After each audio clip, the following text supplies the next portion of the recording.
વિદ્યાર્થી મિત્રો, આજે આપણે નવું પ્રકરણ નંબર 5 કર્મચારી વ્યવસ્થા સ્ટાફિંગ એના વિશે ચર્ચા કરીશું. વ્યવસ્થા તંત્રના કાર્યોની અંદરનું એક કાર્ય છે કર્મચારી વ્યવસ્થા.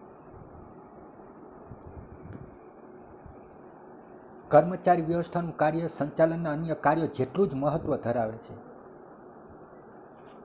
તે વ્યક્તિ વિકાસની પ્રક્રિયા છે. અગાઉ સંચાલનમાં માનવ તત્વને જોઈએ તેટલું મહત્ત્વ આપવામાં આવતું ન હતું. મતલબ જે કર્મચારીઓ છે એના તરફ પૂરતું ધ્યાન આપવામાં આવતું ન હતું. એમની બાબતો વિશે વિચારવામાં આવતું ન હતું. એકમમાં આયોજન શ્રેષ્ઠ રીતે કરવામાં આવ્યું હોય તથા વ્યવસ્થા તંત્રની રચના યોગ્ય રીતે કરવામાં આવી હોય, પરંતુ કર્મચારીઓની યોગ્ય પસંદગી અને તાલીમમાં ખામી હોય તો એકમ સફળ થઈ શકતું નથી. આયોજન ગમે એટલું સરસ કરવામાં આવ્યું હોય, વ્યવસ્થા તંત્ર પણ સરસ મજાનું તૈયાર કરેલું હોય, પણ જો કર્મચારીઓની યોગ્ય પસંદગી કરવામાં અથવા તાલીમ આપવામાં જો કોઈ પણ ખામી રહી જાય તો ક્યારેય એકમ સફળ થાય નહીં. એકમની સફળતાનો આધાર કર્મચારીઓની કામ કરવાની શક્તિ અને વૃત્તિ પર રહેલો છે. કર્મચારીઓ ગમે એટલા સારા હોય, પણ જો એમની પાસે કામ કરવાની શક્તિ ન હોય અથવા કામ કરવાની દાનત એટલે કે વૃત્તિ નહીં હોય તો ક્યારેય એકમ સફળ ન થાય. કર્મચારી વ્યવસ્થા એ એકમમાં કામ કરતા કર્મચારીઓ સાથે સંબંધ ધરાવતી પ્રક્રિયા છે. હવે આપણે એનો ખ્યાલ જોઈએ. સામાન્ય અર્થમાં કર્મચારી વ્યવસ્થા એટલે એકમ માટે જરૂરી કર્મચારીઓ મેળવવા, એટલે એમને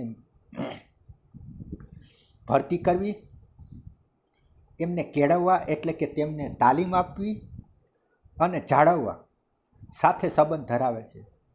વિસ્તૃત અર્થમાં એટલે કે વિશાળ અર્થમાં કર્મચારી વ્યવસ્થા એટલે કર્મચારીઓની ભરતી, પસંદગી, તાલીમ, બઢતી અને તેમની નિવૃત્તિ પછીના કાર્યોનો સમાવેશ થાય છે. વિદ્યાર્થી મિત્રો, હવે આપણે જોઈએ કર્મચારી વ્યવસ્થાની લાક્ષણિકતાઓ, કેરેક્ટરિસ્ટિક્સ ઓફ સ્ટાફિંગ. તો પહેલું લક્ષણ, સંચાલનનું અગત્યનું કાર્ય. સંચાલનના અલગ અલગ કાર્યો છે: આયોજન, વ્યવસ્થા તંત્ર, કર્મચારી વ્યવસ્થા, અંકુશ, અંદાજપત્ર. આ બધા કાર્યોની અંદર કર્મચારી વ્યવસ્થા છે એ ખૂબ જ અગત્યનું કાર્ય છે, કારણ કે આખું એકમ છે એ કર્મચારીઓ દ્વારા ચાલે છે. તો સંચાલનનું અગત્યનું કાર્ય, સંચાલનના અન્ય કાર્યો જેવા કે આયોજન, વ્યવસ્થા તંત્ર, દોરવણી, સંકલન અને અંકુશની જેમ કર્મચારી વ્યવસ્થા એ સંચાલનનું અગત્યનું કાર્ય છે. બીજું, કાયમી પ્રક્રિયા. કર્મચારી સંચાલનનું કાર્ય ફક્ત શરૂઆતમાં જ કે ફક્ત અંતમાં જ નથી હોતું.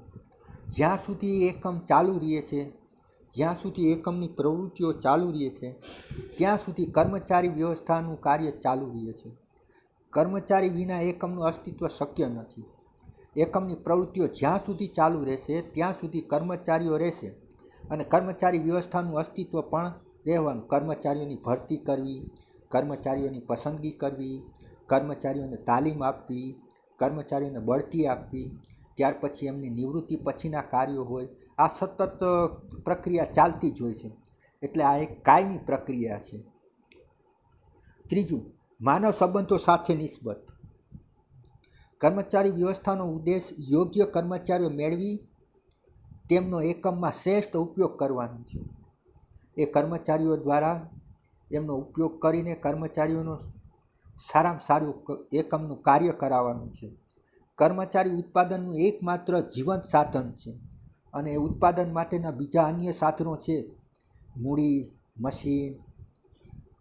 એની અંદર માનવ છે, કર્મચારી છે, એક જીવંત સાધન છે.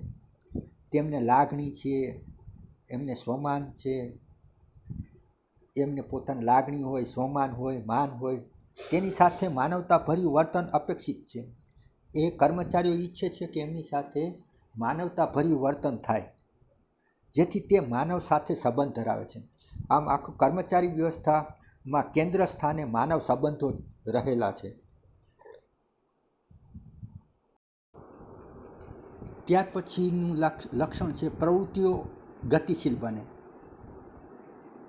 જો કર્મચારીઓ યોગ્ય રીતે પસંદ કરવામાં આવેલા હોય, યોગ્ય કર્મચારી વ્યવસ્થાને કારણે એકમની દરેક પ્રવૃત્તિઓ ગતિશીલ બનશે.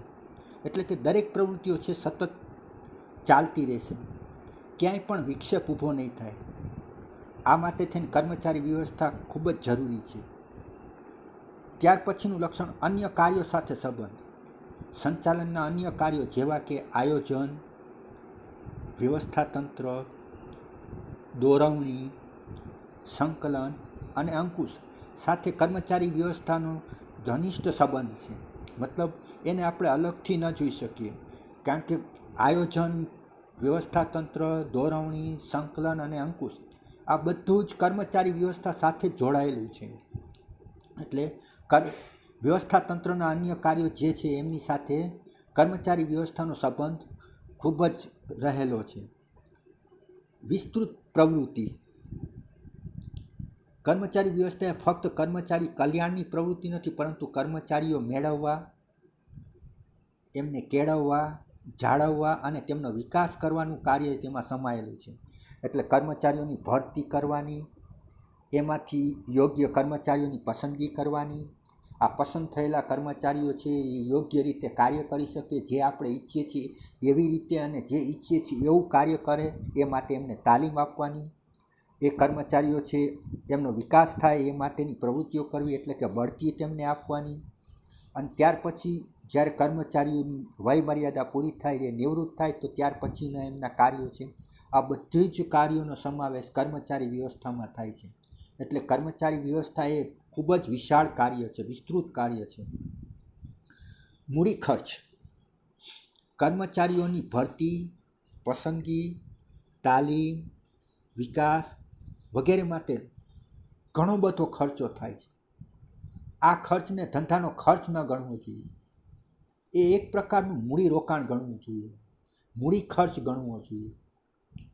કારણ કે જેમ મૂડી રોકાણ કરીએ તો એ આપણને નફો કમાવામાં ફાયદારૂપ છે, એવી જ રીતે કર્મચારીઓ પાછળ જે કંઈ ખર્ચો કરીએ છીએ એ ભવિષ્યની અંદર એકમને ખૂબ જ ફાયદાકારક નીવડે છે. એકમના વિકાસ માટે થઈને, એની પ્રગતિ માટે થઈને ખૂબ જ જરૂરી છે. કર્મચારીઓ વ્યવસ્થિત રીતે કર્મચારી વ્યવસ્થા તંત્ર કામ કરતું હશે તો યોગ્ય કર્મચારીઓની પસંદગી કરેલી હશે, તેમને તાલીમ આપેલી હશે, તો એ કર્મચારીઓ છે કોઈ પણ નુકસાન કર્યા વગર, ક્યાંય પણ અકસ્માત થયા વગર એકમની અંદર કાર્ય કરશે, જે લાંબે ગાળે એકમને ફાયદાકારક નીવડે છે.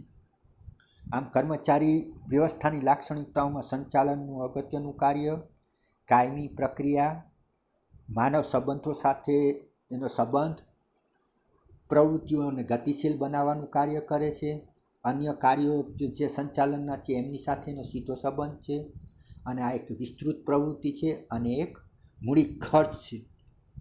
આ બધા કર્મચારી વ્યવસ્થાની લાક્ષણિકતાઓ આપણે ગણાવી શકીએ.